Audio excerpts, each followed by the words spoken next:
পার্বত্য অঞ্চলে মূলত 4 শ্রেণীর বন রয়েছে: সংরক্ষিত, রক্ষিত, ব্যক্তি মালিকানাধীন এবং অশ্রেণীভুক্ত। এর মধ্যে খাগড়াছড়ির বেশিরভাগ বনই অশ্রেণীভুক্ত। এ ধরনের অশ্রেণীভুক্ত বনাঞ্চল ব্যাপক হারে উজাড় হচ্ছে গত কয়েক দশক ধরে। রক্ষা পায়নি সংরক্ষিত বনাঞ্চলও। আর উজাড় হওয়া এসব বন থেকে পাওয়া কাঠের একটি বড় অংশ চলে যাচ্ছে ইটভাটা আর তামাকের চুলায়। ফলে বিপর্যয় দেখা দিয়েছে পরিবেশ ও প্রতিবেশে। খাগড়াছড়ির এই পাহাড়ি জনপদে শত শত প্রজাতির বৃক্ষ নিয়ে গড়ে ওঠা এই বন থেকে কাঠ সংগ্রহ চলে বছরের 5 মাস। আর গাছ কাটার জন্য বেতনভুক্ত শ্রমিক নিয়োগ করে থাকেন বনখেকো ব্যবসায়ীরা।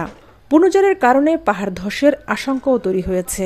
আমরা এই পাহাড় থেকে মনে করেন চামালিশ গাছ, সেগুন গাছ, গামারি গাছ, তারপর আপনার লালি গাছ, জাম গাছ, আম গাছ, বিভিন্ন জাতের গাছ কাটি আর কি। আমরা এগুলো মনে করেন যে মেলে যায়, তারপর আবার আপনার ব্রেক ফিল্ডে যায়। লক গাছ হলে ওই যে কোনো লক রাখা যায় না, এটাকে মেলে যায়, বিড়ি ফেলে যায়, তারপরে সেগুন গাছ হলে শহরে যায়। পাহাড়ে বন উজাড়ের জন্য পরিবেশবাদীরা দুষছেন স্থানীয় বন বিভাগকে। এই প্রতিষ্ঠানটির অবহেলার কারণেই চোখের সামনে ধ্বংস হচ্ছে প্রকৃতি। তারা এই ধ্বংসযজ্ঞের প্রতিকার চান।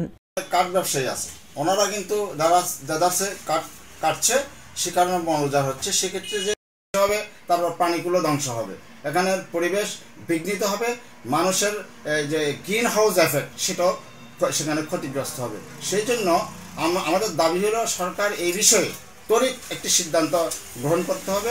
আমরা দেখি প্রতি বৃহস্পতিবারে যে পরিমাণ কাঠ ঢুকে বাজারে শুধু বিক্রি করার জন্য, এগুলো কিভাবে আসে? পুলিশ আছে, প্রশাসন আছে, বন বিভাগ আছে, তাদের ডিউটিটা কি, তাদের কাজটা কি, তারা কি দেখতেছে, তাদেরকে কেন নিয়োগ দেওয়া হলো?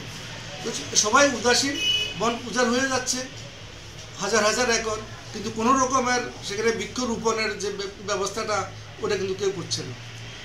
আমার বিশ্বাস সরকার যদি এবং প্রশাসন যদি সঠিক পদক্ষেপ নেয়, তাহলে পর বনের যে আজকে যে দুরবস্থা সেটা আবার নতুনভাবে ফিরে আসবে। আইন বলছে বন বিভাগের অনুমতি ছাড়া গাছ কাটার নিয়ম নেই, কিন্তু খাগড়াছড়িতে আইনকের বৃদ্ধাঙ্গুলি দেখিয়েই বছরের পর বছর পাহাড়ে কাটা হচ্ছে গাছ।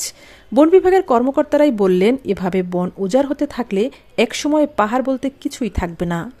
কেউ যদি অবৈধভাবে ইটভাটা জ্বালানি কাঠ পোড়ান, তাহলে সেখানে শাস্তির বিধান করা হয়েছে। আমরা আসন্ন শুষ্ক মৌসুমে যাতে ইটভাটায় অবৈধভাবে জ্বালানি কাঠ পোড়াতে না পারেন,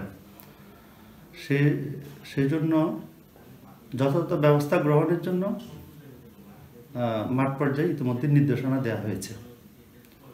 কেউ যদি এ ধরনের আইন বিরোধী কাজ করে থাকেন, অবশ্যই সেখানে আমরা অভিযান পরিচালনা করব।